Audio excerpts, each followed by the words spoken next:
Hi, everybody. Pastor Josh here at Holy Trinity Lutheran Church, and we are continuing our interview series with members. And today we have Gigi Schmuckal. Thank you so much for coming and agreeing to be interviewed and for this conversation. And I just really appreciate it, Gigi. No problem. My pleasure. So tell us a little bit about yourself. Where are you from? So I'm actually originally from the Midwest. Like a lot of Californians, I'm not a native, transplant. And I was actually born in Kansas City, Missouri, but I didn't live in Kansas City, Missouri. I lived in Shawnee Mission, Kansas, grew up there for the first like 8-ish years of my life, 8-9 years of my life. We also lived a year in Paris, Illinois, and lived a year in St. Louis. Before we moved to California when I was 10, from Paris, Illinois, which is a tiny little town that my mother hated. She was a cosmopolitan woman, and living in a small town in rural Illinois was not her cup of tea. So, What's anyway, a small town to you? Well, my only experience of a small town was that, and it was, I think it was around 10,000 people, which is not that small, but it wasn't as if, unlike the Bay Area where everything is all jammed up together, you go seamlessly from one town to the next. This was a town that was its own thing, and then you'd leave town and you were in the country, Yeah. So that to her was small. I loved it. I had a great time. I was a kid. So we moved here when I was 10, and I've been here ever since. So. And did you move straight up to the Bay Area? We've been living in the Bay Area. We lived in San Mateo, and I lived in San Mateo until I was about 19, and then I lived in Foster City and Belmont, and then Redwood City. So. And you did you go to college? Yeah. Where'd you go? I went to first I went to junior college, and then I went to San Francisco State. And what did you major in when you were there? Well, it's sort of complicated. I never did anything. I was sort of thinking about this. It's like I never got on a track and just I never really straightforwardly pursued one thing without a deviation and curving around and trying different permutations of things and stuff like that. Well, I love theater, right? I mean, that it's not just I just happen to do the children's show every year out of I suffer terribly and put myself through that. No, I love doing it. People thank me like I'm sacrificing so much to do the children's show. It's like, oh, break my arm a little more, I mean, I love doing the children's show because that's my thing. And I was thinking about this because I was trying to think what was the first thing that got me interested in theater? And I was thinking back to when I lived in Kansas City, the grade school there I went to was amazing because every year, each classroom, not just each class, but not each grade, but each classroom, of which there were many per grade, put on a show every year. And I remember the shows I remember a line from one of the shows I was in because it was so grown up sounding. And it was, I'll even just tell you it because it was a play about the Revolutionary War. I was in second grade and I got to say, no taxation without representation. And then I got shot and I died. It was very memorable. But it was being in those plays in my grade school in Kansas City that was I think that was the spark that lit the flame, basically. And then when we moved to California, the grade school I went to out here for 5th and 6th grade, because grade schools went up to 6th grade back in those ancient times, and didn't put on plays. And I was shocked and appalled. And I'd only been in California for 3 months, and I guess I talked somebody into letting me write a play for Christmas. And we put it on, and the parents and everybody got behind it. It was costumed, it was music, it was, and I was like, cool. All you have to do is like write a play and they'll put it on, and I get to be in it. And then I did the same thing in sixth grade. Excuse me. I convinced my history teacher to let me write, instead of writing, a report on the Civil War or on the Depression or whatever, I wrote plays and we produced them. And again, I got to be in them. So it was like, I didn't really, I didn't care what I wrote a play about, as long as I got to write a play and be in it. That was my main goal. And but then when you were asking about college, so when I was getting ready to go to college, I I kind of grew up in a pretty, it was not like we were poor, but it was more like unstable. Just financially really unstable. And I was the fourth of four children, and by the time I was graduating from high school, nobody was worrying about me. Nobody was like noticing even what I was doing, And I just like applied to go to CSM, and when I was trying to figure out what I wanted to pursue, I pretty much knew that the theater, trying to major in theater was really hard to go out and try to make a living as an actor, especially if you don't have a fallback like family, right? And although my family was very loving, there was no money. So it wasn't as if I could, I was a very pragmatic person. I thought, oh, if I get out of school in 4 years, and then what? What if I can't support myself? And so although I was a theater major for a little while, I kind of wised up, and I just switched to business because in the 80s, that was sort of like, business was the liberal arts degree of the 80s in my mind. It's like, that's what people did in the 80s. Instead of doing liberal arts because you didn't quite know what to do, you did most of, I'm sure there were people who still did liberal arts, but I was, I did business, and I did a sales and marketing focus. And since I'm a very outgoing person, that was a fitting kind of thing. But it took me 7 years to get my degree because I had to do it, I had to work a lot and pay for it myself. And so, that wasn't a bad thing. It taught me, resilience, and, to value something that I made happen, and so then I graduated, and all along the way, I was still doing theater. I was doing theater at night. I was taking dance classes. I was, involved in community theater, and there's a very rich and lively and happening community theater scene in the Bay Area that is quite competitive too. I mean, it's not like you just walk out there and bam, you've got a lead. It was hard work, and still a lot of brilliant people who don't choose to be professional actors because the life is so hard, find their creative outlet in community theater. And so I was, happily plugging along. When I graduated, I switched over. I worked for this wonderful company all through my undergrad. They were almost like my family, my home. They were so flexible. I could, kind of set my own hours, and I could work more, I could work less, I could work full time in the summer. It was awesome. And they supported me really through my, getting my degree. And then after I graduated, I got a full time job there. And for the next 2 or 3 years, about 3 years, I was just happily doing, work by day, theater by night.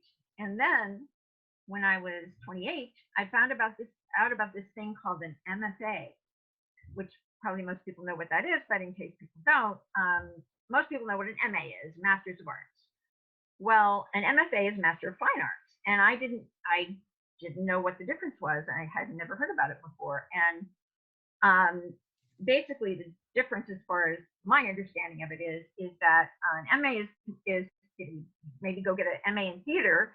You're basically studying theater, and with the idea that you're going to teach, but it's like very theoretical mostly. You're just kind of, it's all books and papers and projects that are, along those lines.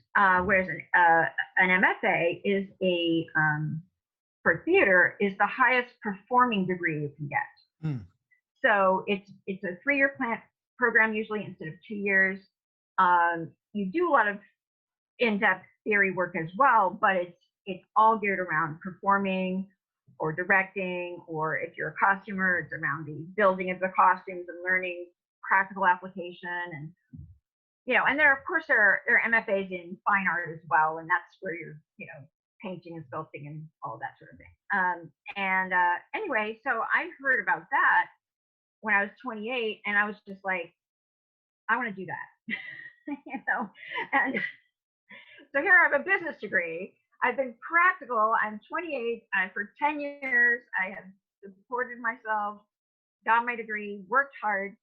And for the next year, I paid off all my bills, and I started auditioning. You have to audition for MFA programs. I auditioned for MFA programs, and within 1 year, I was in a program. And it was also at San Francisco State, thank goodness, because I didn't have to move away or try to manage, a whole different, city or whatever.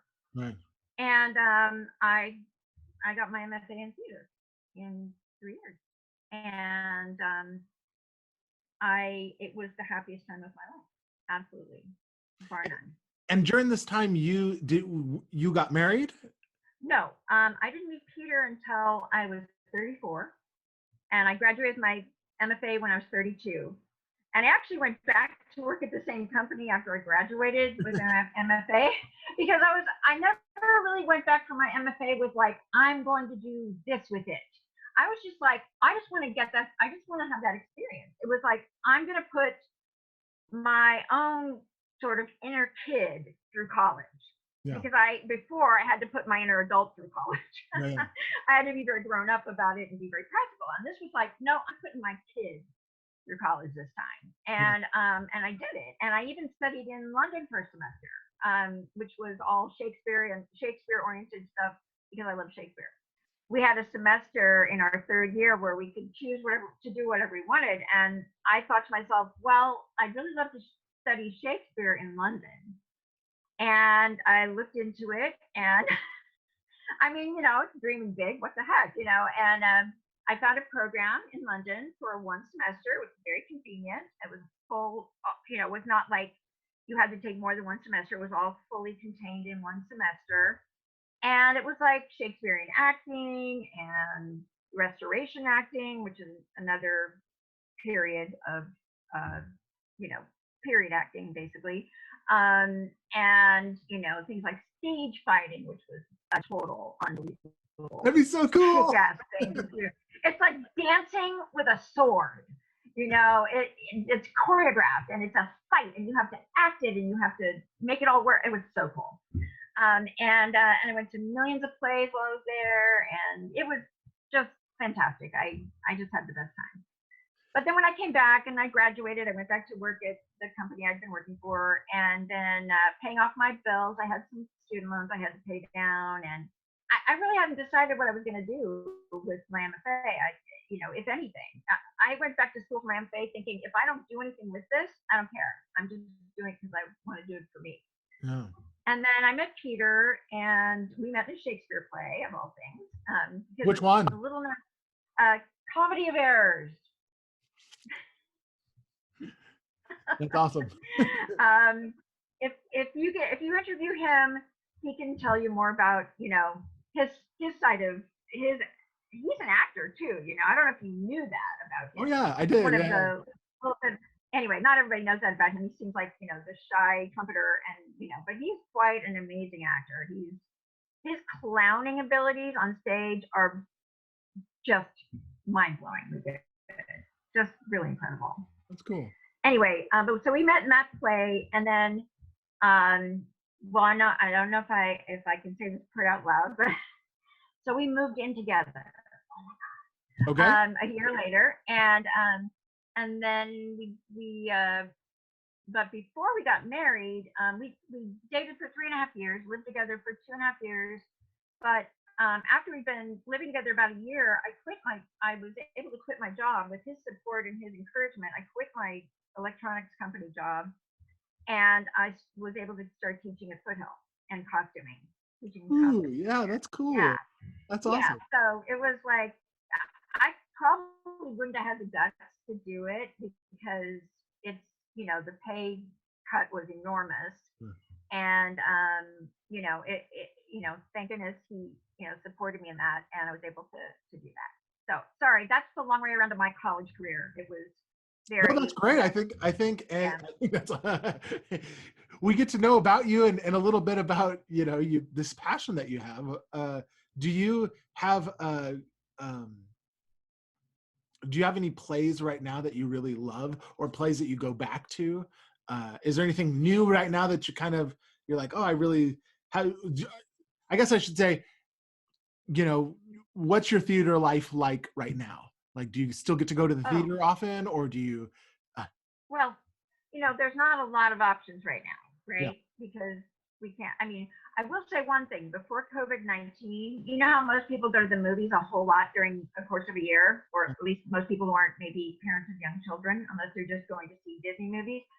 Um, well, I mean, Peter and I typically would get to maybe one or two movies a year, but 10 to 15 plays a year, Awesome. if not more, and especially Shakespeare. And we somehow managed to pass along our passion for Shakespeare to our kids, which, honestly, that doesn't always work out, right? I Right. mean, your Sure. kids can be like, forget it, get away from me. Yeah. I don't want that Shakespeare stuff. They both adore Shakespeare. And so that's been really fun. But right now, there isn't a lot that can, we've watched a few uh, videos of productions um, uh, that were done. Like one of my former students recently had a lead at ACT in San Francisco, which was phenomenal. And I got to see her.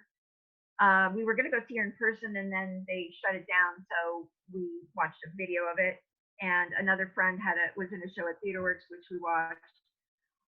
But what's really cool, and this is like pretty available, and I can recommend this to other people, is if you've never seen basically what they do in London at the National Theatre is they film really really well done filming of plays that you can watch now. You can watch. They're doing you had to go to a theater like in there. We went to San Jose to see things. We saw Interactive, aka Harry Potter, in a production of Rosencrantz and Guildenstern are Dead. We Oh, saw good. that at the what used to be San Jose Rep Theater. They put in a screen, and now you can watch these, live. They're not live streaming, but they are, films of live performances. And we just recently at home were able to see Benedict Cumberbatch in Frankenstein. Ooh, yeah, So nice. that was really cool. And they're generally limited, like, okay, like something will run for 2 weeks and then it's gone. So if you check in on the National Theater website, you can see all kinds of a lot of famous actors do stuff that it's really great theater. Yeah. Do you have any plays that are your like? Are there any newer plays that you just love? You know who I love is she's a contemporary playwright. Her name is Laura Gunderson. Okay, there's a Shakespeare thing here too. She'll take um what kind of, I'm trying to think of something that was the last thing we saw. My brain. Well, I can tell you what we're missing out on that we're not going to get to see. The last play of the season for TheaterWorks in Palo Alto, which would be in like opening in a week probably. And I have to check the exact name of it, but basically she writes plays where she'll take something from the world of Shakespeare. For instance, after Shakespeare died, Shakespeare never wrote any of these plays down and published them. They were just sides. They were written out. Here, hand it to an actor. That's your part. Here's your part. Hand it to that actor. And they performed them. And then they weren't ever compiled and, put into any kind of volumes that were to be published. So there were different things called quartos and portfolios that are like different kind of editions that people put together, his actors from his troupe, basically, after he died, they got together and said, let's see if we can get all this stuff down. And so they basically, from memory, recreated the plays that we know of as Shakespeare's 37 plays. And he also co-wrote some things too with a couple of other writers. Anyway, so what Laura Gunderson, this amazing playwright, was putting together was actually did put together. The play is written. Basically, the play is about Shakespeare's actors and what it would have been like, to see them put this all together. So cool. The idea is that we watch them, hash this all out and figure it all out. And I was so looking forward to seeing that play. Anyway, she's done a lot of things like that where she takes something and kind of turns it sideways and takes it from a different perspective and enters the sort of world of Shakespeare in a different way. So, that's really cool. I know that's sort of cheating and that it's still Shakespeare related, but that's fine. Do you have any musicals that you love? Well, yeah, too many to count. Oh my gosh, of course, Hamilton. We love Hamilton over here. Actually, speaking of musicals and something that other people could check out if they're interested in watching, and Eva was the one who discovered this group on YouTube. It's a group out of Chicago, and they're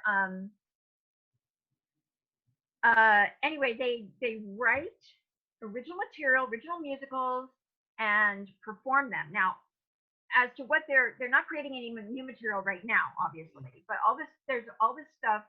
It's the group is called Star Kids, but they're not kids; they're young adults, and they probably started in college, and but they are so amazingly talented.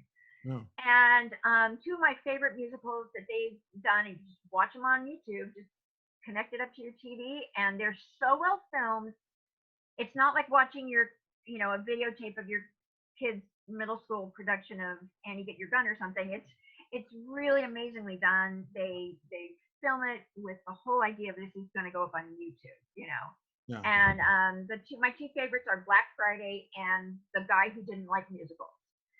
They're both really fun. The talent is just top-notch talent. Great acting, great singing, great dancing, and really fun writing. So original stuff. And so that's our latest kick around here.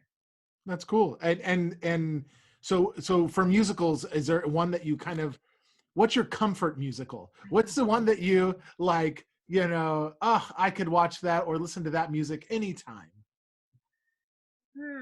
Oh gosh, I love so many musicals. Well, I love Stephen Sondheim.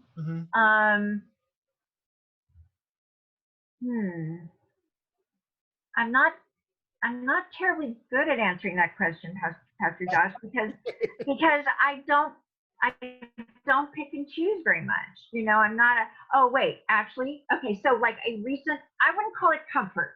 It would be more like disturbing. Okay. But and actually Josh, the other Joshua, young Joshua at church, he was cast in a production of this called Spring Awakening. Okay. And if you don't know anything about it, it's actually a very disturbing musical. Okay. About adolescence. And I actually have a little history with the source material on this. It was based on a play. Okay. By Franz Wedekind, German writer from the late 1800s. Okay. And the play was banned. Why? Because it's very frankly and very unapologetically takes you into the world of these teenagers who are trying to figure out how babies are made. Nobody's telling them. Completely not telling them. Yeah. Big mistake, right? They're being repressed. They're being, controlled to the absolute molecules of their existence, and abused. They get abused, so they learn to abuse. Right. That happens. And there's repression. There's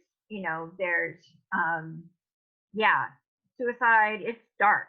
It's dark. The music is freaking awesome, I mean, and yeah, that's it's great. totally get it and listen to it and be moved by it. It Eva was in a production of it last summer at Hill Barn, the summer camp. I was so impressed with them to take on this very Uh, deep and challenging, and they were so good about it. They processed stuff with the kids on a daily basis because it would bring up stuff for oh, the kids, right.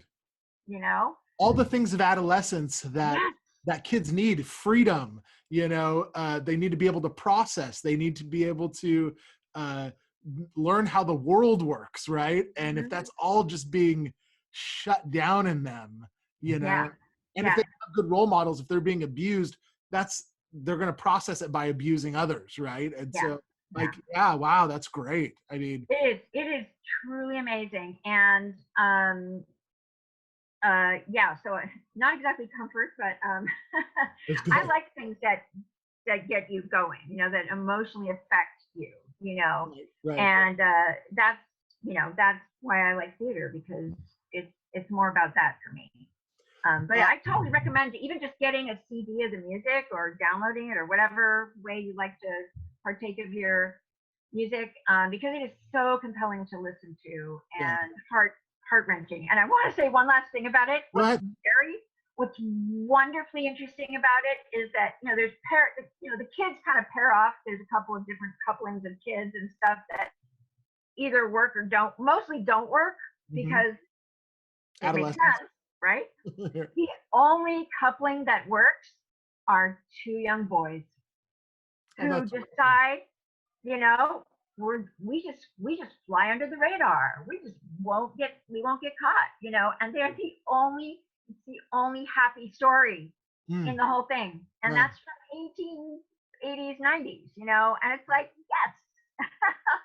You sort of root for them, because it's like, cool, at least somebody got out of here unscathed. Yeah, for sure. It's really For amazing. sure. Wow. That's I'm totally gonna look this up now. Okay, cool. The most disturbing play I've ever seen is called The Goat. Do you know this play? Who's it by? UNESCO? I don't know who it's by. Okay.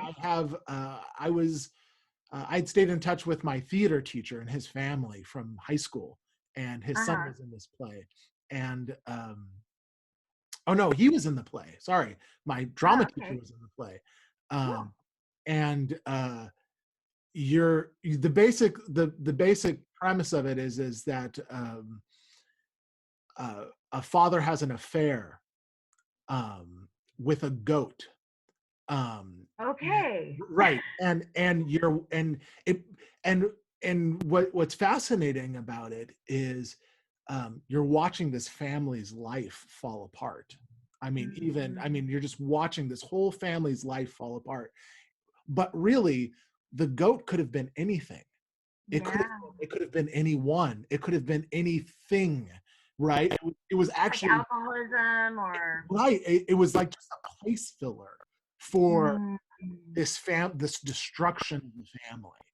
Uh, wow. uh, in my mind, that's the way I kind of Mhm, interpreted mhm. it. No, that's probably very Uh, wisely and accurately put. but it was just fast. There's a scene in it where um, the house, the props, everything in the house just starts, somebody's just going through the house destroying everything. And I can't believe they had to do this every night.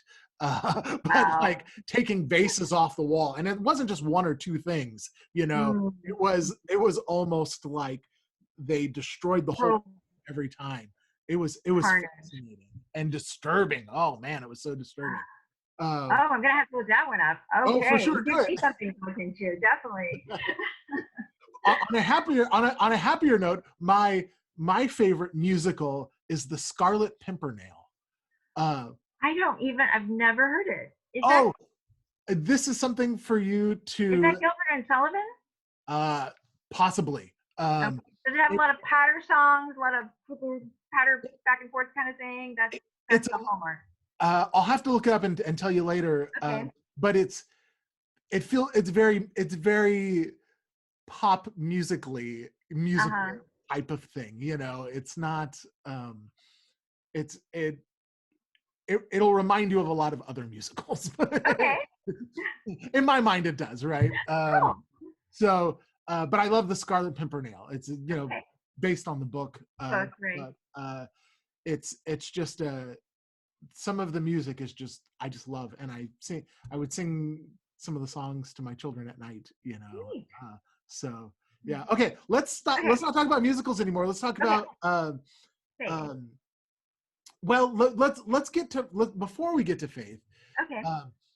let's get to values. What sort of value, what sort of virtues do you try to embody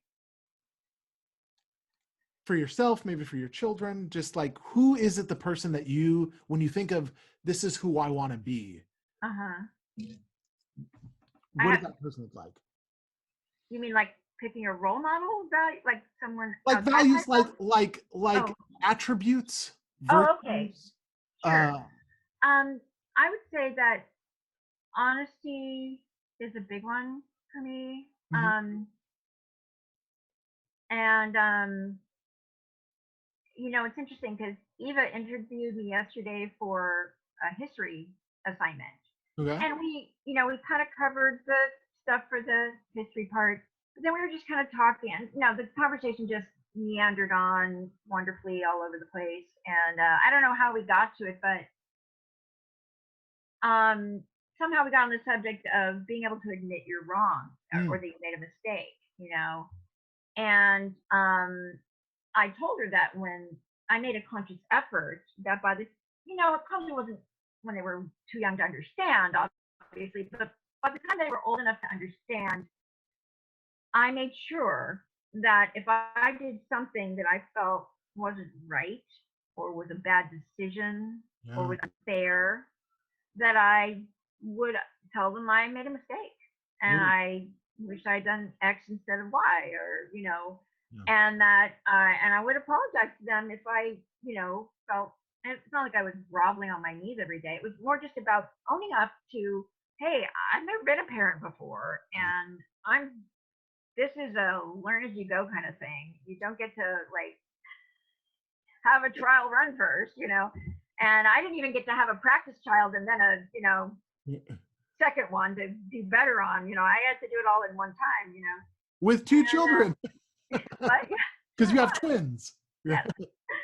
And I told her the reason why I remember making a very conscious choice to do that, because I know that when I was a kid, that my parents never did that. Yeah. And I thought they were like gods. I really thought they were infallible, which made my experience very disconnected, from humanity, right? From that, it disconnected them from being human, and it disconnected me from seeing them, being the example of this is what humans do. They aren't perfect and make mistakes, and they need to own up to it, and if it hurts somebody or is a negative impact on someone, that you apologize. Yeah. Because that's how you teach the next generation to have humility and be honest and take ownership of their actions. So that's a huge one for me. Yeah, it seems like that is something that is so necessary for parenting and life. Is just, even when you're in leadership positions or roles in which you have to form people, to admit when you've done something, looking back on it, that was wrong, right? And to own up to it, right? How hard is it to own up to your mistakes? I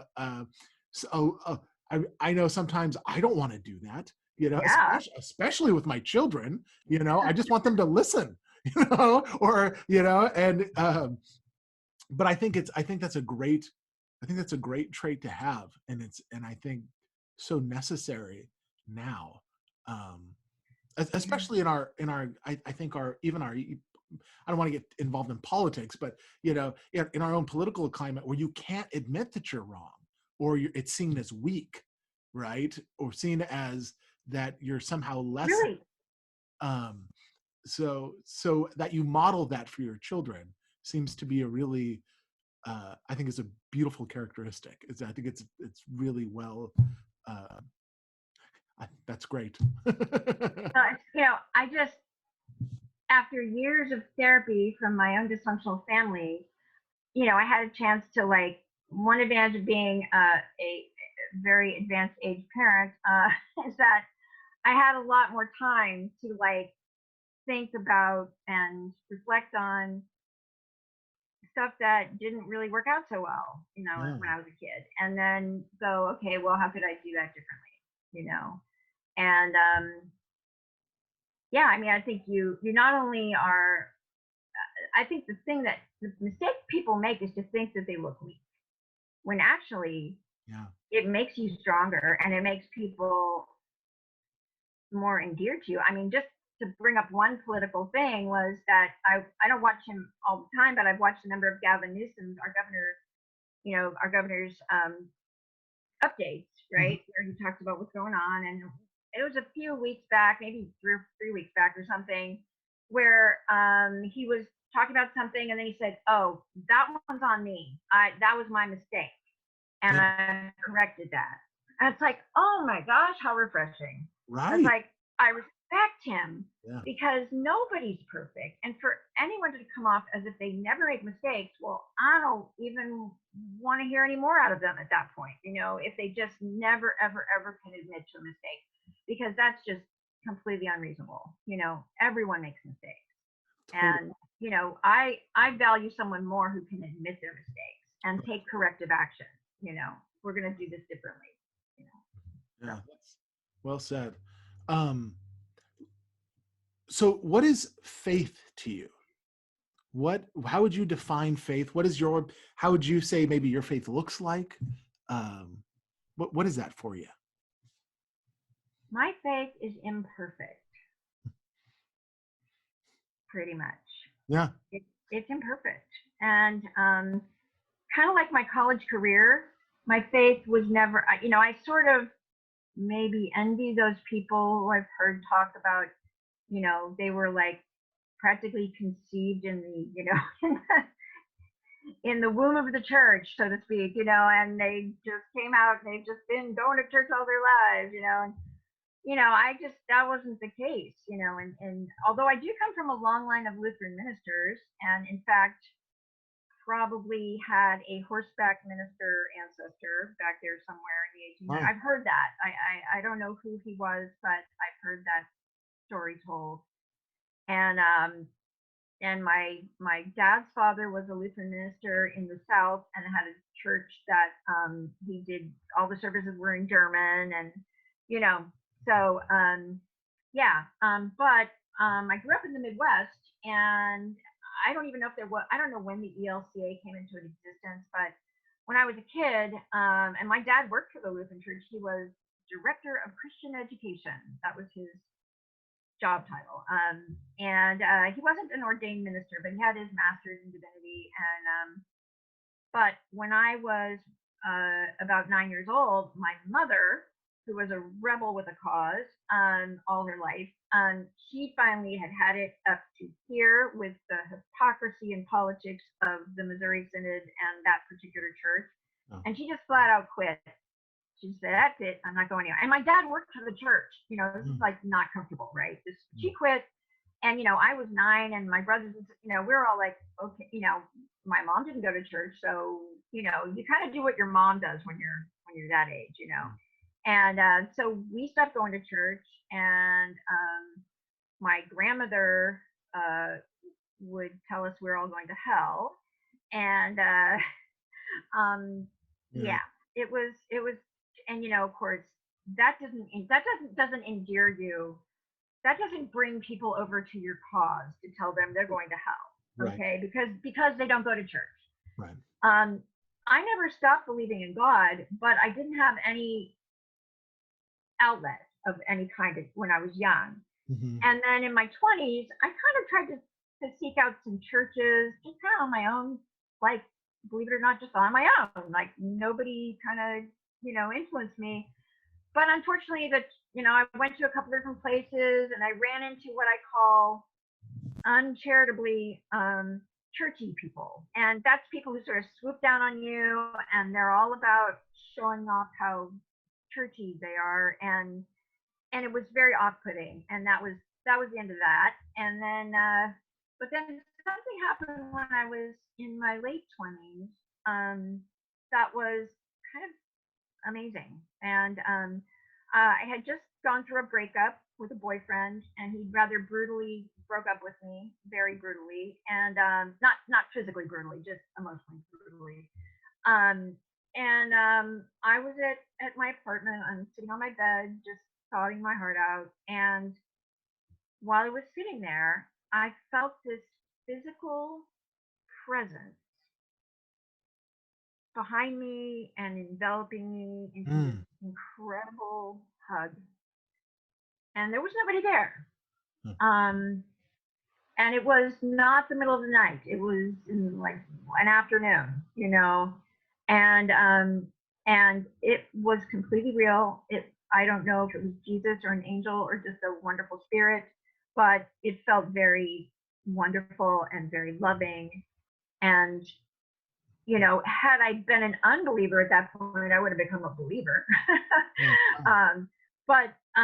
And it's not like I went marching off to church after that, because I still have this very negative experience of my grandmother, harassing us Right. all my youth, And then when I met Peter and found out he was going to church, and he invited me to his church in San Jose, Christ the Good Shepherd, which was a RIC church at Mhm. that stage of the game in the early 90s. And I told him they could not I would go to church with him on one condition. He could not tell my grandmother I was going to a church. And not under any circumstances could he do that. And he said, "Don't worry, honey, your grandmother would hate our church because of it being RIC." Right. So that's the sort of church story. But faith-wise, so imperfect. I say imperfect because, I mean, I wouldn't say that I'm the model of a good, what anyone would point to and say there's an amazing Christian. I try my best. I pray when I remember to, which isn't every day, but I try. Um, and I find my best consolation and connection to my faith through music, through singing in the choir and the hymns. I really never actually read the Bible. I listened to the passages at church, and but I think that's part of the grandmother wound, if you want to call it that. That I just, I kind of come through the pathway that I can come, Yeah. and I'm I don't really very often feel huge amounts of doubt. It's not like I'm burdened by, yes, I believe, no, I don't, yes, I believe. It's kind of always been there, which I suppose is wonderful, I guess. I mean, I think people are plagued by a lot of doubt, and that doesn't make them worse or anything. Um, I go through moments of doubt, Yeah. but it's overwhelmingly towards belief, and I guess that's faith. Um, I think, and oh, go ahead. I was just gonna say, I think faith and doubt are, they go side by side, and if there's not a little doubt in there somewhere, it's not faith. It's Oh, it's it's it's it's it's it's like evidence. it's evidence or assurance or something. Something. Yeah. Yeah. Yeah. So, but yeah, I'm not some sort of model of a perfect Christian by any stretch of the imagination. But I try, and um, yeah, Well, and I think what you're doing right now is really modeling that honesty that you said you value so much, and you're doing that okay. with me right now. You're just being very honest, and I appreciate that so much, um, because it just shows also that that's just kind of part of who you are. You want to be honest about where you're at, and I think that's a great thing to hold, and I really I really liked what you said, your faith is imperfect. I think that's a great way of describing it. I think a lot of people will identify with that. I think a lot of people identify with that a lot. So I appreciate that. Okay, let's go to my last question. And that is, you have been going to Holy Trinity for how long now? We started when the girls were about 4 years old. Yeah. And our way of the way we came to Holy Trinity was, well, we had been going to Christ the Good Shepherd in San Jose prior to having the girls. Quite a drive. It's like a 35-minute drive each way. Right. But Peter had attended that church for a long time because there was a pastor he grew up with in Chicago, Jack London, who moved out here and became pastor of Christ the Good Shepherd. And when Peter moved out here, even though he lived in Menlo Park, he would travel to that church. And so that's why we were going there. But then after we had the girls, it was like, well, we went for Christmas and Easter because it was just too far with newborn twins, and right. With my inability to walk at that point due to my pain condition, and it was beyond us. But then when they got past being tiny kids, we wanted something more close to home. Sure. And so the girls were going to a preschool in Menlo Park, actually, that I stumbled across that wasn't your average pick for a family that doesn't speak German, which was the German American International School. Okay.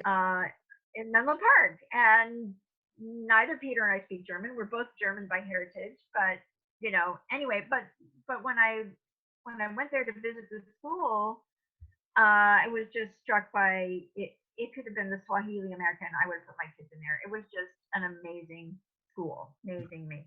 And that's where we met Pastor Dan and Mila and their kids. Oh, cool. Because Jacob, or Jacob as he was called back then, was in the girls, is the same age as the girls. Mm-hmm. And so they were in the same class. And then we met them. In fact, what was kind of funny is I remember meeting them at like a fundraiser thing. And, I didn't know Pastor Dan was a pastor. And that was kind of, for me, that was like a good thing.